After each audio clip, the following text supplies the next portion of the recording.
किसी समय की बात है।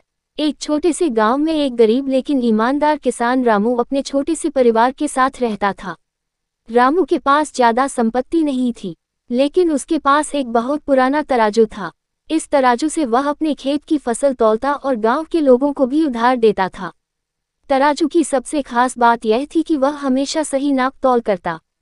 लोग रामू की ईमानदारी की सराहना करते और तराजू की तारीफ करते।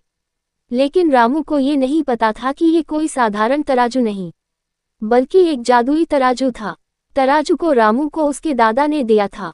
उन्होंने कहा था, इस तराजू को हमेशा ईमानदारी और सच्चाई के साथ इस्तेमाल करना। ये तराजू तुम्हारी किस्मत बदल सकता है। रामू ने इस बात को मजाक समझा और तराजू को सिर्फ अपने काम के लिए इस्तेमाल करता रहा। एक दिन गांव में एक अजनबी व्यापारी आया। उसके पास बहुत सारी दौलत थी, लेकिन उसकी नीयत ठीक नहीं थी। उसने देखा कि रामू का तराजू बहुत प्रसिद्ध है। वह तराजू को देखता ही समझ गया कि ये साधारण तराजू नहीं है। व्यापारी ने रामू से कहा, मैं तुम्हारा तराजू खरीदना चाहता हूँ। मैं तुम्हें इसके बदले में बहुत सारा सोना दूंगा। रामू ने व्यापारी की बात सुनकर कहा, ये तराजू मेरी दादा की निशानी है, इसे मैं नहीं बेच सकता। व्यापारी ने सोचा कि रामू को बेवकूफ़ बनाकर वह तराजू चुरा लेगा। उसने रात को रामू के घर में चोरी करने की योजना बनाई। लेकिन जैसे ही उसने तराजू को हाथ लगाया, तराजू चमकने लगा और एक तेज आवाज आई, जो भी बेईमानी करेगा वह अपनी सजा खुद भुगतेगा। व्यापारी डर के मारे भाग गया। अगले दिन रामू ने जब ये देखा कि तराजू अपनी जगह से नहीं हटा है, तो उसने सोचा कि यह कोई साधारण घटना नहीं है।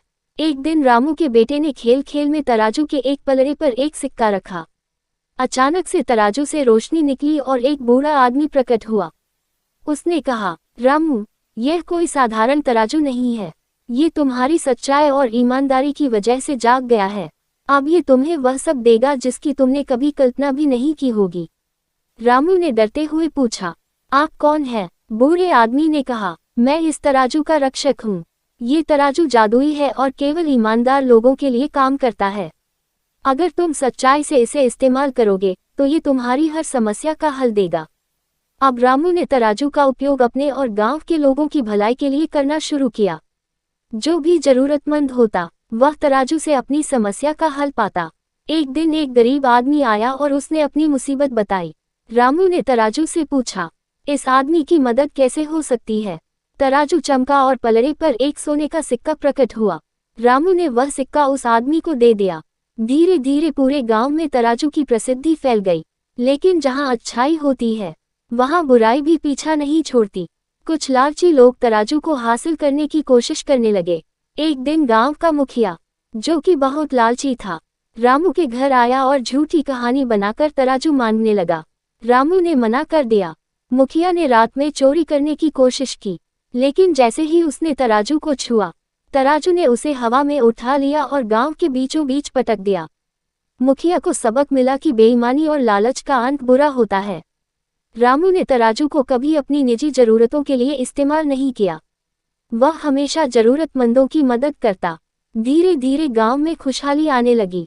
लोग रामू की ईमानदारी और तराजू की जादुई ताकत की सराहना करते। एक दिन तराजू ने रामू से कहा, अब तुम्हारी अंतिम परीक्षा है। तुम्हें ये तराजू हमेशा के लिए छोड़ना होगा, ताकि इसे किसी और ईमानदार व्यक्ति तक पहुंचाया जा सके।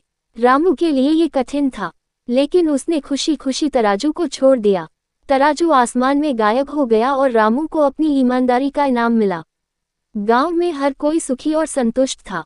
जादू का तराजू सिखाता है कि सच्चाई और ईमानदारी से किया गया काम हमेशा फलदायी होता है।